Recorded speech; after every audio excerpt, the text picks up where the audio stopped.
We are the only vehicle here today. I'm not going to film my whole vehicle because I don't want to have to blur that out after.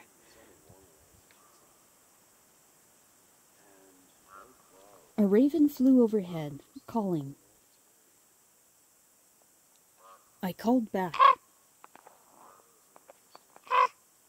They turned to have a look.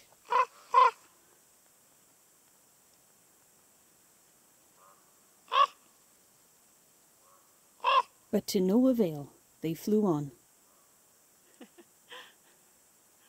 Continuing on his way. You go, I know you're just a person. So we're here at Moss Lake, and it's quite snowy, so we don't want to do a whole long walk. So we're going to do this short loop here. So it's not bad. This is the area where we've watched the grebes. Sometimes we see bison along in that area, kind of across the water. So nice day, it's sunny, but the wind is cold. Alright, so they do put notices up here, and voila. In French too. Yes, in both languages, official languages of Canada. So, secteur fermé. Secteur fermé. And so basically just don't go off the trail. So you can still walk around, but yeah. We'll find out later it's a complete closure. The reason why, basically just to minimize disturbances to animal, wildlife, and animal management activities. So whether that means that they're managing the elk in the area, or moose. Yeah, and can't say. You'd have to be an insider for that. Nice tree. Nice sunny day. I do hope the wind isn't too bad. Cleats. Oops. Keep my grip. Try to keep my knees happy as we go around. But, yeah. The cleats really work wonders on the loose snow. The slight wind jostled the dry leaves.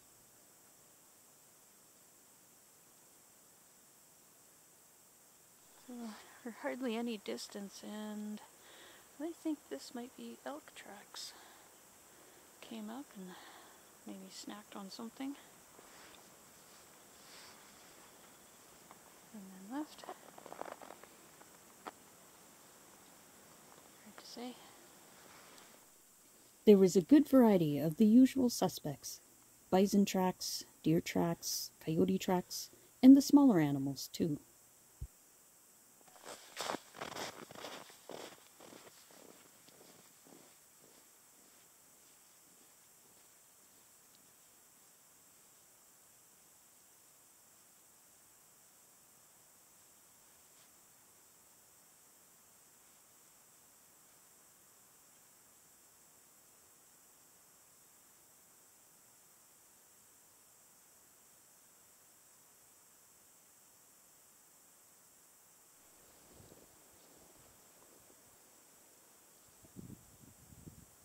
Please note that this hike took place before the Towaoc Lake hike. Just noticed this bit of snow disturbed. I think it might be a coyote, based on the claws there. And then there's also urine there, so it might be a female, possibly an estrus, because see the red again, just like I saw a year or so ago. That's kind of characteristic. Although who flung their urine off that far, I don't know. Hard to say on that bit. But yeah, the urine bit that I'm looking at is right there.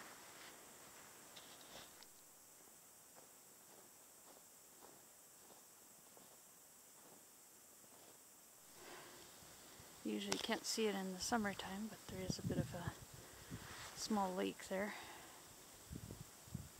And then that area looks kind of marshy there.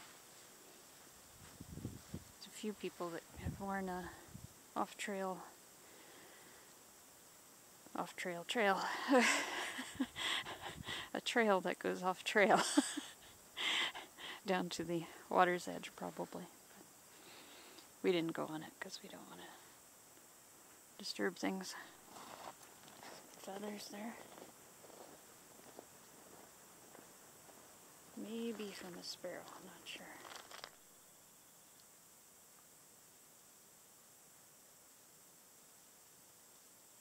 Lyndon headed up on ahead. It didn't take long before he was dwarfed by the forest.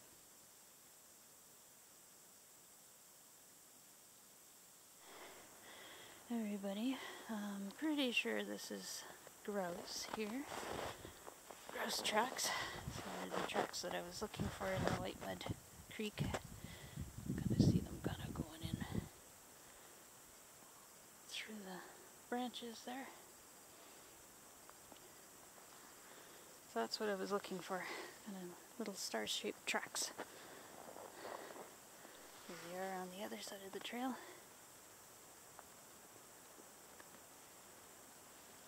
Little steps.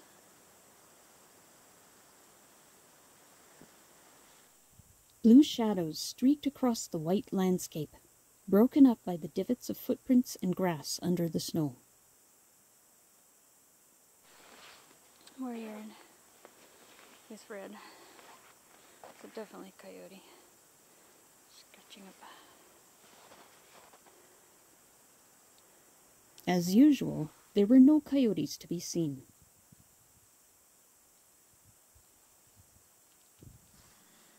But we did meet a sunbathing squirrel, frozen still enough to make one think it was a lawn ornament.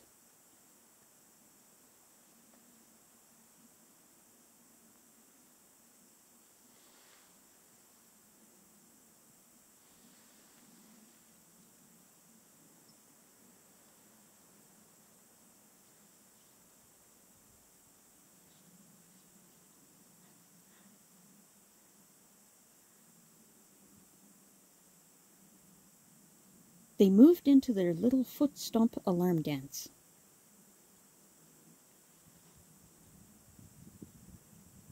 We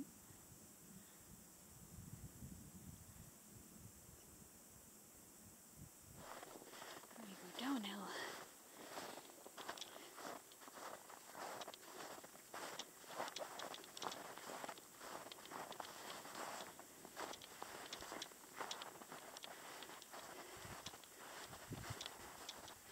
See ice underneath the snow.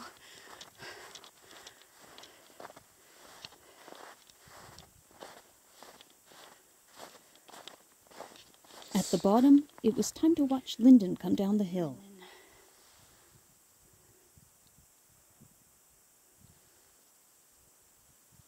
He took on a much more bold gait than I did.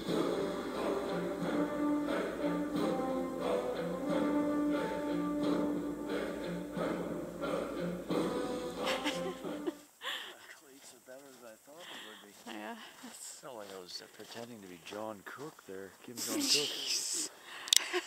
That's how he does it. I guess so.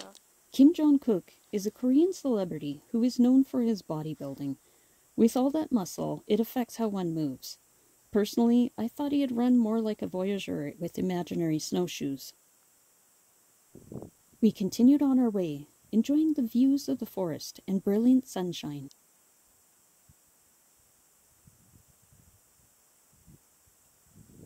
You can kind of see it's all been clipped to about 1.5 meters, 5 feet or so. This would be a good spot to see a moose. See, like eating bushes to that height. Kind of why we call them the twig eater moles.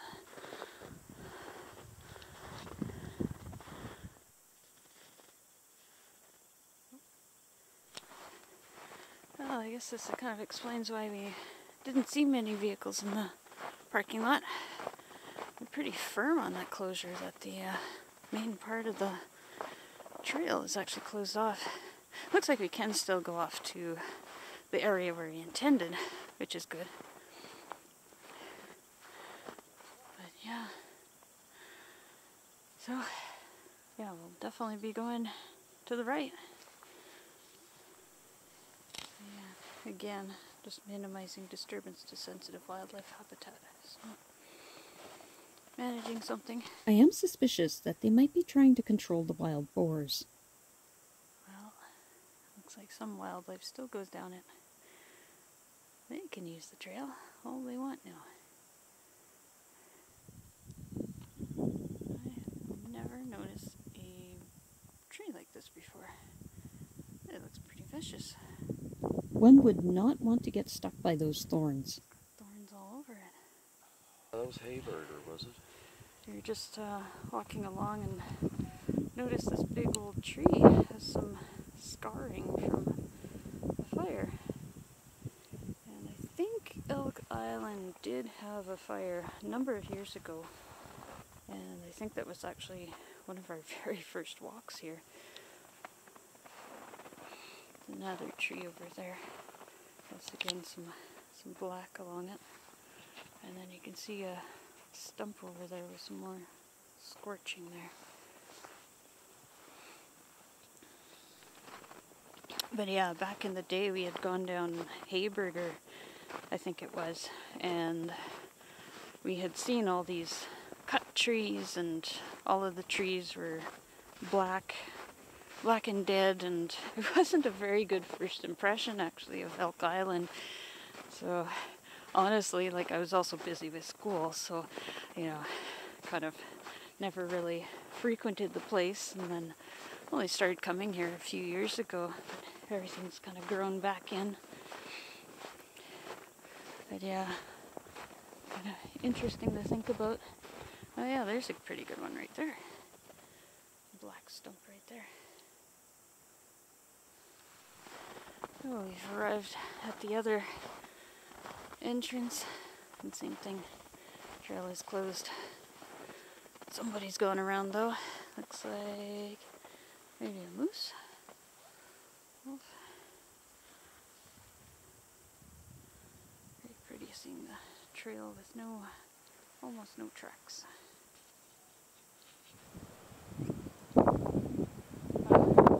Wind is picking up. So this is the place where we watch the grebes. The grebe family feeding their chicks.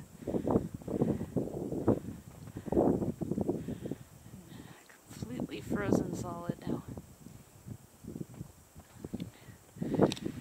Just as a side note and an update from my last video, we were commenting on how everything had been melting, but we ended up getting some more snow, and a fair bit more, as you can kind of see in the, yeah, it snowed just the past week or so, a few inches, and yeah, so winter is still here. We are, what is the date? February 11th, I think? Just returning for a moment to the reminiscing about the wildfire, I reviewed some news archives and found an article saying that 11 square kilometers had burned in 2004. Like many parks across Canada, Elk Island has prescribed burns to help keep the forest healthy and rejuvenate the grasses. The one in 2004, though, had probably been started by a hiker. I had found a note on the Parks Canada website that a prescribed burn was supposed to occur around the Shirley Lake area last fall, but it had been cancelled as the conditions were not good. I found a patch of unbroken snow and admired some more blue shadow stripes. And here I admired the peeling bark of some birch trees, with the sunlight creating some lovely highlights.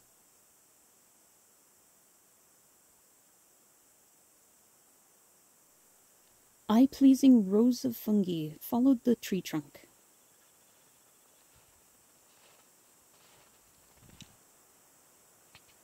And on this birch, I noticed something. A little cluster of fungi. Looks like the ones that were on that birch stump that I had spotted.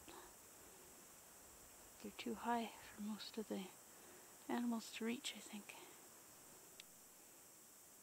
We continued on, enjoying the variety of tracks and shadows.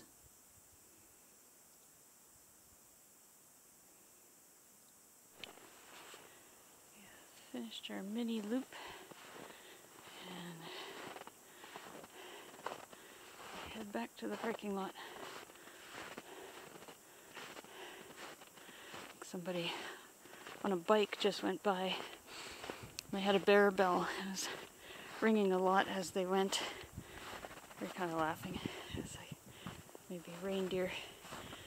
I joke, maybe it's Santa. But not likely. Yeah, they're moving pretty fast, so good thing they have a bell on, warn any animals. And people too, for that matter.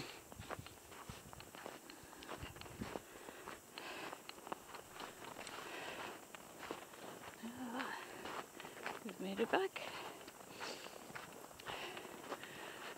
Not really any major animal sightings, but that's okay. Lots of signs are in the area though. Well, guess I'll close off. As always, thanks for watching.